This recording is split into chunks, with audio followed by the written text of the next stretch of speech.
Hi friends, welcome back to my channel సరదా ముచ్చట్లు vlog. ఈ రోజు వ్లాగ్ ఏంటంటే అండి, బ్రెస్ట్ మిల్క్ ఇంక్రీజ్ చేయడం కోసం నేనేం ఫుడ్ తింటున్నాను అనేది క్లియర్ గా ఎక్స్ప్లెయిన్ చేస్తాను. స్కిప్ చేయకుండా వీడియో ఎండ్ వరకు అయితే చూడండి. అలాగే ఎవరైతే మన ఛానల్ ని ఫస్ట్ టైం చూస్తున్నారో సబ్స్క్రైబ్ చేయడం మాత్రం అస్సలు మర్చిపోకండి. అలాగే బెల్ ఐకాన్ ని క్లిక్ చేస్తే నా ఫర్దర్ వీడియోస్ అనేవి మిస్ అవ్వకుండా ఉంటారు. లాస్ట్ వీడియోలో బ్రెస్ట్ మిల్క్ జర్నీ చేశాను కదండి, దాంట్లో కొంతమంది అడిగిన క్వశ్చన్స్ ఏంటంటే ఫస్ట్ ఎలా వాష్ చేస్తారు అని అడిగారు అనమాట. లాస్ట్ వీడియోలో మెన్షన్ చేస్తున్నాను, బట్ స్టిల్ క్లియర్ గా ఇక్కడ కూడా మెన్షన్ చేస్తున్నాను. నేనైతే ఫస్ట్ బాటిల్స్ అయితే వాష్ చేస్తానండి. ఏదైనా వెంబుతో కానీ దేనితో అయినా వాష్ చేస్తాను. వాష్ చేసిన తర్వాత హాట్ వాటర్ లో బాయిల్ చేస్తాను. మరీ హెవీ హాట్ వాటర్ లో అయితే బాయిల్ చేయను, ఎందుకంటే అది ప్లాస్టిక్ కాబట్టి మళ్ళీ కరిగే ఛాన్సెస్ ఉంటుంది, బేబీకి ఎఫెక్ట్ అయ్యే ఛాన్సెస్ ఉంటుంది. హాస్పిటల్లో కూడా ఏంటంటే ఫార్ములా మిల్క్ ఇచ్చేటప్పుడు స్టార్టింగ్ లో ఫార్ములా మిల్క్ ఇచ్చానని చెప్పా కదా, అప్పుడు ఏంటంటే వాళ్ళు కూడా ఇట్లాగే హాట్ వాటర్ లో పెట్టి మనం ఎప్పుడు ఫీడ్ ఇవ్వాలనుకుంటే నైట్ టైం 12 o'clock అయినా సరే అప్పుడు వెళ్ళి వాళ్ళ దగ్గరికి నర్స్ దగ్గరికి వెళ్తే వాళ్ళు మనకి బాటిల్ ఇచ్చేవాళ్ళు. అట్లాగా అక్కడ వాళ్ళు చెప్పారు. సో అప్పటి నుంచి హాట్ వాటర్ లోనే యూజ్ అయితే చేస్తున్నా. అది ఏంది పంప్ అయినా సరే, లేకపోతే బాటిల్ అయినా సరే, నిపుల్ షీల్డ్ అయినా సరే, ఏదైనా మనం నీట్ గా వాష్ చేయాలి. ఇది చాలా చాలా ఇంపార్టెంట్. మీరు ఒకవేళ బాటిల్స్ యూజ్ చేస్తుంటే మాత్రం అదొక పాయింట్. చాలా మంది పంప్ చేసిన తర్వాత మిల్క్ ని ఎంతసేపు ఉంచుకోవాలి అని చెప్పి ఆ క్వశ్చన్ కూడా అడిగారు. నేనైతే మిల్క్ ని 4 hours వరకు ఉంచుతున్నానండి. చాలా మంది ఫ్రిడ్జ్ లో కూడా పెట్టుకోమని చెప్పారు, డాక్టర్ కూడా చెప్పారు నాకు.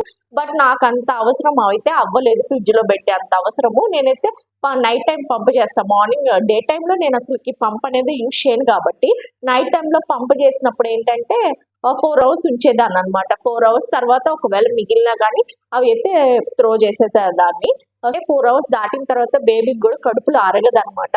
సో అందుకని చెప్పేసి నేను అసలుకి ఒకవేళ పాలు మిగిలినా కానీ పారబోసేదాన్ని అనమాట. సో మీరు పారబోసేటప్పుడు కూడా చాలా జాగ్రత్తగా పోయాలండి, ఎక్కడ బట్టి అక్కడ పోయకూడదు.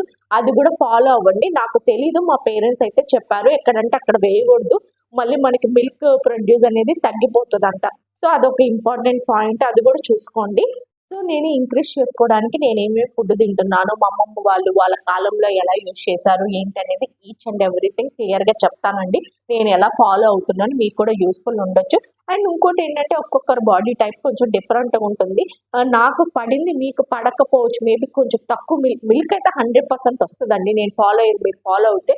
బట్ కొంచెం తక్కువ కూడా రావచ్చు, డిపెండ్స్ ఆన్ యువర్ బాడీ కూడా ఉంటుంది అనమాట. ఫర్దర్ గార్లిక్ తినాలని అయితే చెప్తున్నారండి. నేనైతే మా మమ్మీ ఏంటంటే వెల్లుల్లి కారం చేస్తుంది, ఆ కారంని నేను డైరెక్ట్ గా తినేదాన్ని కాదనమాట. చాలా మంది డైరెక్ట్ గా తింటే బాగా పాలు వస్తాయని చెప్పేవాళ్ళు కదా, బట్ నేను అదైతే ఫాలో అవ్వలేదు. మా మమ్మీ ఇప్పుడు దొండకాయ ఫ్రై చేసింది అనుకోండి, దాంట్లో ఎక్కువగా గార్లిక్ కారం అనేది వేసేదన్నమాట. అలాగే బెండకాయ ఫ్రై, దొండకాయ ఫ్రై, చిక్కుడుకాయ ఫ్రై, అన్ని ఫ్రైల్లో బాగా గార్లిక్ కారం అనేది వేసేదన్నమాట.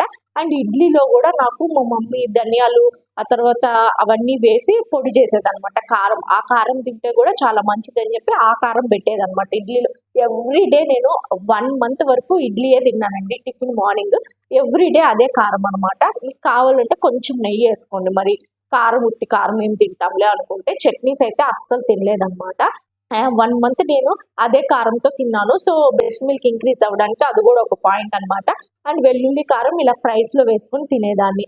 అండ్ ఒక గ్లాస్ పాలు అయితే 4 o'clock తీసుకునేదాన్ని. దాంట్లో నేను బ్రెడ్ తినేదాన్ని అండి. ఒక రోజు బ్రెడ్ తినేదాన్ని, ఇంకో రోజు రస్క్ తినేదాన్ని. ఎందుకు బ్రెడ్ కంటిన్యూస్ గా తినట్లేదంటే బ్రెడ్ కూడా మైదాతోనే చేస్తారు కాబట్టి అది కూడా మన స్టమక్ కి అంత హెల్దీ కాదని చెప్పేసి నేను మెయిన్ రస్కులు ఎక్కువ యూజ్ చేసేదాన్ని బ్రెడ్ కంటే కూడా. సో ఈ 2 యూజ్ చేసి ఒక గ్లాస్ పాలలో నంచుకొని తిన్నారంటే ఖచ్చితంగా బ్రెస్ట్ మిల్క్ అనేది ఇంక్రీజ్ అవ్వద్ది. ఇంకోటి ఇంపార్టెంట్ టిప్, ఇది చాలా చాలా ఖచ్చితంగా ఇంక్రీజ్ అవ్వద్ది మీ బ్రెస్ట్ మిల్క్ అనేది. 100% ఇంక్రీజ్ అవ్వద్దండి మీరు ఇది కానీ ఫాలో అయితే. అదేంటంటే పాలన్నము, నైట్ టైము మీరు నైట్ టైం ఫుడ్ తింటారు కదా, అప్పుడు ఖచ్చితంగా రైస్ లో పాలు పోసుకొని కొంచెం ఉప్పు వేసుకొని తినండి. 100కి 100% బ్రెస్ట్ మిల్క్ అనేది ఇంక్రీజ్ అవ్వద్ది. ఇది ఎవరికైనా ఎలాంటి బాడీస్ కైనా సెట్ అవ్వేది అనమాట. 100కి 100% అయితే ఇంక్రీజ్ అవ్వద్దండి. ట్రస్ట్ మీ, నన్ను నమ్మండి. మీరు ఇలా ట్రై చేయండి వరుసగా ఒక 5-10 days, మీ బ్రెస్ట్ మిల్క్ ఇంక్రీజ్ కాకపోతే చూడండి. ఎందుకంటే పాత కాలపు నుంచి వస్తుంది ఈ పద్ధతి.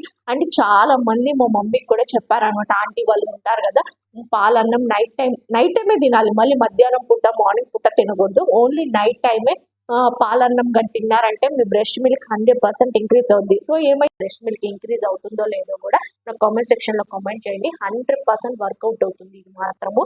ఎందుకంటే నేను డైలీ అదే ఫాలో అవుతున్నాను. దానివల్ల ఏంటంటే చాలా మంది మెంతులు తర్వాత జీలకర్ర, వాము అవి నానబెట్టుకొని ఎర్లీ మార్నింగ్ కాగబెట్టుకొని తాగుతున్నారు. లేదంటే ఎర్లీ మార్నింగే బాయిల్ చేసుకొని తాగుతున్నారు. అలా కూడా ఇంక్రీజ్ అవుతాయని. బట్ నేను ఇదైతే ఫాలో అవ్వలేదండి. అది ఎంతవరకు వర్కౌట్ ఉందని నాకైతే ఐడియా లేదు. నేను ఎందుకంటే నాకు ఈ పాలన్నం తినడం వల్ల ఏంటంటే మిల్క్ మంచిగా ప్రొడ్యూస్ అవుతున్నాయి. ఏంటంటే నేను 1 గ్లాస్ మిల్క్ వచ్చేసి రస్క్ కానీ బ్రెడ్ కానీ తింటున్నాను కదా. అండ్ ఇంకొక గ్లాస్ పాలు వచ్చేసి నైట్ టైం అన్నంలో తింటున్నాను. సో దట్ నాకు అక్కడ 2 గ్లాసెస్ మిల్క్ అనేది వచ్చేస్తుంది డైలీ. సో దానివల్ల నాకు మిల్క్ అనేది బాగా ఇంక్రీజ్ అవుతుంది. సో నేను అందుకని ఏంటంటే ఇవి మెంతులు, ఈ వాటర్ అనేవి ఇంకా ట్రై చేయలేదు. మేబీ ఫ్యూచర్లో ట్రై చేస్తాను. ఒకవేళ ట్రై చేసినప్పుడు సక్సెస్ అయినప్పుడు మీకు ఖచ్చితంగా చెప్తాను అనమాట. సో అది మిల్క్ రైస్ అనేది చాలా చాలా ఇంపార్టెంట్ అండి. తప్పకుండా ట్రై చేయండి. ఎవరైతే బ్రెస్ట్ మిల్క్ తక్కువ ఉంది అని సఫర్ అవుతున్నారో వాళ్ళకైతే ఇది బెస్ట్ టిప్. మంచిగా ఇంక్రీజ్ అవుతుంది అనమాట. అండ్ ఇంకోటి ఏంటంటే నేను లడ్డు కూడా తింటున్నానండి. డ్రై ఫ్రూట్ లడ్డు కూడా ఆల్మండ్స్, బాదం పప్పు అండ్ జీడిపప్పు, ఆ తర్వాత కిస్మిస్ అండ్ మనం పంకిన్ సీడ్స్, అవన్నీ సీడ్స్ ఉంటాయి కదా, అవన్నీ సీడ్స్ వేసుకుంటున్నాను. అలాగే కొంచెం ఖర్జూరము అలాగా మొత్తం కలిపి డ్రై ఫ్రూట్ లడ్డు అయితే తింటున్నానండి.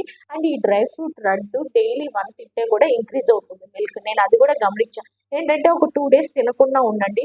ఆ తర్వాత తిని చూడండి. ఖచ్చితంగా మీకు రిజల్ట్ అనేది కనిపిస్తుంది. నాకైతే కనిపించిందండి. మీరు ట్రై చేయండి. మీకు కూడా ఖచ్చితంగా కనిపిస్తుంది. సో అది కూడా ఫాలో అవుతున్నాను. ఇంకోటి వచ్చేసి పన్నీర్, అంటే డాక్టర్ కూడా చెప్పారు పన్నీర్ కూడా తినమని చెప్పేసి. డైరీ ప్రోడక్ట్స్ కదా, అవి కూడా తినమని చెప్పి పన్నీర్ అయితే తింటున్నాను. సో నాకు దాని వల్ల కూడా ఇంక్రీజ్ అవుతుంది. ఫస్ట్ మెయిన్ ఇంపార్టెంట్ పాయింట్ ఏంటంటే అండి, ఇట్లా పన్నీరు ఇవేమన్నా తినేటప్పుడు, ఏదైనా పాలన్నమైనా సరే, ఈ ఫుడ్లు తినేటప్పుడు నెక్స్ట్ డే బేబీ రియాక్షన్స్ కూడా చెక్ చేసుకోండి. ఎందుకంటే ఒక్కొక్కసారి బేబీకి కొన్ని పడకుండా ఉంటాయి కదా. మళ్ళీ మిల్క్ కోసం అని చెప్పేసి మనం తిన్నాం అనుకోండి, బేబీకి పడకపోతే మనం అది గమనించలేదు అనుకోండి, బేబీ సఫర్ అవుతుంది. సో ఇప్పుడు పన్నీర్ తింటున్నా నేను. నాకైతే బేబీకి సెట్ అయింది అనిపించింది. ఎందుకంటే బేబీ ఎక్కువగా ఏడవడం, బేబీ ఇరిటేటెడ్ గా ఉండడం మీకు అర్థమవుతుంది. ఈ ఫుడ్ వల్ల బేబీకి ఎఫెక్ట్ అవుతుంది. ఇంట్లో వాళ్ళకి కూడా చెప్తారు కదా, ఇంట్లో వాళ్ళైనా చూసి చెప్తారు. సో అది మాత్రం ఖచ్చితంగా ఫాలో ఉండి ఏ ఫుడ్ తిన్నా బేబీని మాత్రం టెస్ట్ చేయండి. బేబీకి సెట్ అవుతుందంటే కంటిన్యూస్ గా చేయండి అనమాట. సో అదొకటి పన్నీర్ తింటున్నాను. ఆ తర్వాత ఫిష్ కూడా తింటున్నానండి. ఫిష్ కూడా ఏంటంటే చిన్న చేపలు అని చెప్తారనమాట. అవి కూడా సముద్రమే కాదు. మళ్ళీ మనం సముద్రం చేపలు తినకూడదు, మనకి మంచిది కాదు. ఎందుకంటే ఫస్ట్ 3 మంత్స్ మనం అవి తినకూడదు. సో నేను వచ్చి చిన్న చేపలు తింటున్నానండి. చెరువులోవి ఉంటాయి కదా, అవి హైదరాబాద్ అయితే దొరుకుతున్నాయి. ఒక 2 టైమ్స్ అయితే దొరికాయి. సో దాని వల్ల కూడా మన బ్రెస్ట్ మిల్క్ అనేది ఇంక్రీజ్ అవుతుంది. సో దాన్ని కూడా ట్రై చేయండి. అది కూడా చాలా చాలా బెస్ట్ ఆప్షన్ అనమాట. అండ్ పూల్ మక్కానా ఉంటుంది కదా, పూల్ అంటే లోటస్ సీడ్స్ అనమాట. వాటి వల్ల కూడా మనకి బ్రెస్ట్ మిల్క్ అనేది ఇంక్రీజ్ అవుతుంది. ఏంటంటే కొంచెం నెయ్యి వేసుకొని లైట్ గా రోస్ట్ చేసుకొని ఉప్పు కారం చల్లుకొని తినేసేయండి. సో దాని వల్ల కూడా మనకి బ్రెస్ట్ మిల్క్ అనేది ఇంక్రీజ్ అవుతుందండి. అంటే నేను ఫాలో అయ్యాయి మాత్రమే చెప్తున్నాను. నాకైతే వాటి వల్ల ఇంక్రీజ్ అయ్యింది. సో నా బేబీకి నా మిల్క్ అనేది ఎన్ఎఫ్ సరిపోతుంది అనమాట. ఒక్కొక్కసారి లీకేజ్ కూడా అవుతుంది. సో అంటే దాన్ని బట్టి అర్థమైంది కదా మనకి సెట్ అయిపోయింది అని చెప్పేసి. సో అలాగా ఫాలో అవుతున్నాను. అండ్ ఇంకోటి వచ్చేసి డైలీ నేను 2 గ్లాస్ బటర్ మిల్క్ అయితే తాగుతున్నానండి. బటర్ మిల్క్ కూడా చాలా చాలా యూస్ఫుల్ ఉంటుంది. బటర్ మిల్క్ చిక్కగా తాగట్లేదు, కొంచెం పలసగా చేసుకొని 2 గ్లాసెస్ తాగుతున్నానండి డైలీ. అది కూడా మనం మిల్క్ తాగేటప్పుడు కాకుండా మార్నింగ్ ఒకటి, ఆఫ్టర్నూన్ ఒకటి అయితే తాగుతున్నాను బటర్ మిల్క్ కూడా. సో దానివల్ల కూడా నాకు బెస్ట్. అంటే వాటర్ కంటెంట్ మనలో ఎంత ఉంటే మనకి బ్రెస్ట్ మిల్క్ అనేది అంత మంచిగా ప్రొడ్యూస్ అవుతుంది అనమాట. సో అది కూడా బెస్ట్ ఆప్షన్ వాటర్ మిల్క్ అనేది కూడా. అండ్ ఇంకోటి వచ్చేసి ఈ బాటిల్ ఉంది కదండి, ఈ బాటిల్ ఉంది కదండి, ఈ బాటిల్ తోటి నేను డైలీ 5 బాటిల్స్ అయితే తాగుతున్నాను. అంటే 3.5 లీటర్స్ అయితే ఖచ్చితంగా తాగుతున్నానండి. మనం డీహైడ్రేట్ అవ్వకూడదు, హైడ్రేట్ లోనే ఉండాలన్నమాట. డాక్టర్ కూడా చెప్పారు, నువ్వు ఎంత మంచిగా వాటర్ తాగితే బేబీ కంటే మనకి బ్రెస్ట్ మిల్క్ అనేది వాటర్ కాబట్టి మనం ఎంత మంచిగా వాటర్ తాగితే బేబీకి అంత మంచిగా మిల్క్ వస్తుంది అని చెప్పారు డాక్టర్. సో నేను అందుకని చెప్పేసి ప్రెగ్నెన్సీలో ఎలా తాగానో ఇప్పుడు కూడా అలాగే తాగుతున్నా వాటర్. గమనించండి, ఒక్కరోజు వాటర్ తక్కువ తాగి చూడండి, బేబీకి బ్రెస్ట్ మిల్క్ తగ్గుతాయి. నాకైతే పర్సనల్ గా నేను ఎప్పుడైనా తక్కువ తాగితే రిజల్ట్ నెక్స్ట్ డేనే కనిపించేస్తుంది అనమాట. సో వాటర్ అనేది మిస్ చేయకుండా తాగండి. వాటర్ కూడా చాలా ఇంపార్టెంట్ రోల్ ప్లే చేస్తుంది బ్రెస్ట్ మిల్క్ ఇంక్రీజ్ అవడంలో. సో అదొకటి అన్నమాట. వీక్లీ ట్వైస్ కోకోనట్ వాటర్ కూడా తాగుతున్నాను. మన బాడీలో హీట్ ఉన్నా కొంచెం తగ్గుతుంది. ప్లస్ కోకోనట్ వాటర్ కూడా హైడ్రేట్ చేస్తుంది కాబట్టి బాడీని. నేను వీక్లీ ట్వైస్ కోకోనట్ వాటర్ కూడా తాగుతున్నానండి. అది కూడా చూడండి. అంటే నేనేం ఫాలో అవుతున్నానో అది క్లియర్గా చెప్తున్నాను అనమాట. ఏంటంటే మనము గ్రీన్ లీఫ్ వెజిటేబుల్స్ అంటే ఆకుకూరలు కూడా తినండి. ఆకుకూర వల్ల కూడా మీకు ఇంక్రీజ్ అవుతుంది. అండ్ మునగాకు ఉంటుంది కదండి, డ్రమ్ స్టిక్ లీవ్స్ అనమాట. మునగాకు తింటే కూడా బ్రెస్ట్ మిల్క్ అనేది ఇంక్రీజ్ అవుతుంది. సో అది కూడా ట్రై చేయండి. అది కూడా బెస్ట్ ఆప్షన్ అనమాట ఇంక్రీజ్ అవ్వడానికి మిల్క్. ఇవన్నీ కూడా ఈ మునగాకు, ఈ పాలన్నం ఇవన్నీ కూడా మా అమ్మమ్మ చెప్పిందండి, వాళ్ళు ఫాలో అయ్యాయి అనమాట. వచ్చేసి ఓట్స్ కూడా చాలా ఇంపార్టెంట్ రోల్ అయితే ప్లే చేస్తుందండి. నేనైతే 1 month ఇడ్లీయే తిన్నానని చెప్పా కదా, ఆ తర్వాత ఓట్స్ తింటున్నానండి. ఓట్స్ కూడా బ్రేక్ఫాస్ట్ లో తింటాను అనమాట. ఎర్లీ మార్నింగ్ బ్రేక్ఫాస్ట్ గా తింటున్నాను. ఓట్స్ అయితే తీసుకుంటున్నానండి. దాంట్లో పాలు పోసుకొని ఆ తర్వాత కొంచెం బెల్లం వేసుకొని తింటున్నాను అనమాట. మీరు కావాలంటే షుగర్ అయినా వేసుకోవచ్చు. ఓట్స్ తింటే కూడా మనకి బ్రెస్ట్ మిల్క్ అనేది ఇంక్రీజ్ అవుతుంది అనమాట. అండ్ ఓట్స్ తినడం వల్ల ఏంటంటే మనం కూడా ఎనర్జెటిక్ గా ఉంటాం. ప్రోటీన్ కాబట్టి మనకి కూడా బాగా యాక్టివ్నెస్ ఉంటుంది. ఎందుకంటే బ్రెస్ట్ మిల్క్ ఇచ్చిన తర్వాత నేను చాలా నీరసం అయిపోయి ఉండేదాన్ని అనమాట. సో ఎందుకు ఈ వీక్నెస్ ఉంటుందంటే మనం మంచిగా ఫుడ్ కూడా తినాలి. అట్లని చెప్పి ఏ ఫుడ్ అంటే ఆ ఫుడ్ తినకూడదు. బేబీకి మళ్ళీ సెట్ అవుతుందో లేదో అనే టెన్షన్ ఉంటుంది. సో కాబట్టి ఇవన్నీ హెల్దీ ఫుడ్ అనమాట. ఓట్స్ కానీ పూల్ మక్కానా కానీ ఇవన్నీ హెల్దీ ఫుడ్ కాబట్టి ఇవి ట్రై చేయండి. అండ్ బేబీకి సెట్ అవుతుందో లేదో కూడా ఒకసారి చెక్ చేసుకోండి మీరు. ఎందుకంటే అది కూడా వెరీ ఇంపార్టెంట్. 1 month వరకు నేను ఎగ్స్ అయితే తీసుకోలేనండి. ఆఫ్టర్ 1 month నేను ఎగ్స్ కూడా తింటున్నాను. నేను చెప్పా కదా, ఇప్పుడు నాకు 1.5 month అయిపోయింది. బేబీకి 45 days ప్లస్ అయిందనమాట. సో నేను ఇప్పుడైతే బాయిల్డ్ ఎగ్స్ కూడా 2 తీసుకుంటున్నాను. దాని లోపల ఎల్లో కలర్ ఉంటుంది కదా, అది రిమూవ్ చేసి 2 పైన వైట్ కలర్ది మాత్రమే 2 eggs అయితే తింటున్నాను. దానివల్ల మనకి స్ట్రెంత్ ఉంటుంది అండ్ బేబీకి మిల్క్ ప్రొడ్యూస్ అవడానికి కూడా ఇంపార్టెంట్ ఉంటుంది. అండ్ ఇంకోటి ఏంటంటే ఎగ్ తిన్నప్పుడు బేబీని చెక్ చేయండి. ఇది వెరీ ఇంపార్టెంట్. అందరు బేబీకి ఎగ్ పడదనమాట. సో అది చెక్ చేసుకోండి. బేబీకి సెట్ అవుతుందంటేనే కంటిన్యూ చేయండి ఎగ్స్ మాత్రం. మళ్ళీ రిస్క్ అయితే చేయగాకండి, మళ్ళీ బేబీ బాగా సఫర్ అవుతుంది. స్ట్రెస్ లెవెల్స్ కూడా ఏమీ పెట్టుకోగాకండి. మిల్క్ రావట్లేదనే స్ట్రెస్ కూడా పెట్టుకోగాకండి. ఎందుకంటే ఈ ఫుడ్ అంతా తిన్న తర్వాత కూడా మీరు స్ట్రెస్ లెవెల్స్ పెట్టుకున్నారంటే ఇంక్రీజ్ అయితే అవ్వదండి మిల్క్. సో అదొకటైతే గుర్తుపెట్టుకోండి. అండ్ ఇంకో పాయింట్ ఏంటంటే నైట్ టైం నిద్రపోయేటప్పుడు కూడా మీరు ఫీడ్కి మాత్రమే లేచి ఫీడ్ ఇవ్వండి. నార్మల్ అప్పుడు మీ పేరెంట్స్ కానీ మీ హస్బెండ్ సపోర్ట్ అయితే తీసుకోండి. ఎందుకంటే నిద్ర లేకపోతే కూడా మనకి మిల్క్ అనేది ఇంక్రీజ్ అవ్వదు. ఎందుకంటే మ్యాక్సిమం మిల్క్ అనేది నైట్ టైమే ప్రొడ్యూస్ అవుతుంది అని చెప్పి డాక్టర్ చెప్పారనమాట. సో నైట్ టైం స్లీప్ కూడా చాలా ఇంపార్టెంట్. అండ్ ఇంకో పాయింట్ ఏంటంటే బేబీతో కాన్స్ చేయడం కానీ, బేబీతో ఆడుకోవడం కానీ, లేకపోతే ఎక్కువగా బేబీతో టైం స్పెండ్ చేయండి. దానివల్ల కూడా మనకి బ్రెస్ట్ మిల్క్ అనేది ఇంక్రీజ్ అయ్యే ఛాన్సెస్ ఆర్ వెరీ హై అనమాట.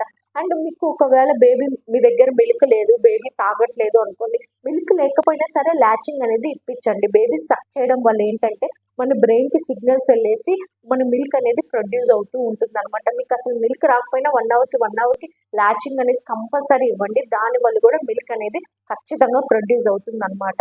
సో ఇవన్నీ మీరు ఫాలో అయ్యాలంటే 100% మీ బ్రెస్ట్ ఫీడింగ్ జర్నీ అనేది చాలా పీస్ఫుల్గా వెళ్ళిపోతుంది అనమాట. అండ్ నెక్స్ట్ బ్లాగ్లో వచ్చేసి మనకి ఎన్ఎఫ్ మిల్క్ ఉన్నాయా లేదా ఎలా తెలుసుకోవాలి, దానికి ఉండే సిమ్టమ్స్ ఏంటి అనేది క్లియర్గా ఎక్స్ప్లెయిన్ చేస్తాను. అలాగే బేబీకి మన మిల్క్ సరిపోతున్నాయా లేదా, బేబీ ఎనఫ్గా మిల్క్ తాగుతుందా లేదా, దానికి ఉండే సిమ్టమ్స్ ఏంటి అనేది కూడా క్లియర్గా నెక్స్ట్ బ్లాగ్లో ఎక్స్ప్లెయిన్ చేస్తానండి. ఈ రోజు బ్లాగ్లో ఇదనమాట. మీకు ఎలా అనిపించిందో కామెంట్ సెక్షన్లో కామెంట్ చేయండి. అండ్ ఇంకో పాయింట్ ఏంటంటే మీకేమన్నా నేను చెప్పిన టిప్స్ కాకుండా మీకు ఎక్స్ట్రాగా ఏమన్నా టిప్స్ తెలిస్తే కూడా ఖచ్చితంగా కామెంట్ సెక్షన్లో కామెంట్ చేయండి. నాకు యూస్ఫుల్ అవుతాయి, నేను అవి ఫాలో అవుతాను అనమాట. నాకు కూడా ఇంపార్టెంటే అండి మీ పాయింట్స్ కూడా. నాకు తెలియని విషయాలు ఏమన్నా ఉంటే మాత్రం ఖచ్చితంగా కామెంట్ సెక్షన్ ద్వారా మీరు నాకు తెలియజేయండి. వీడియో కానీ నచ్చితే లైక్ చేయండి, షేర్ చేయండి, సబ్స్క్రైబ్ చేయండి. మళ్ళీ నెక్స్ట్ బ్లాగ్లో కలుద్దాం. అంతవరకు బై. Thanks for watching.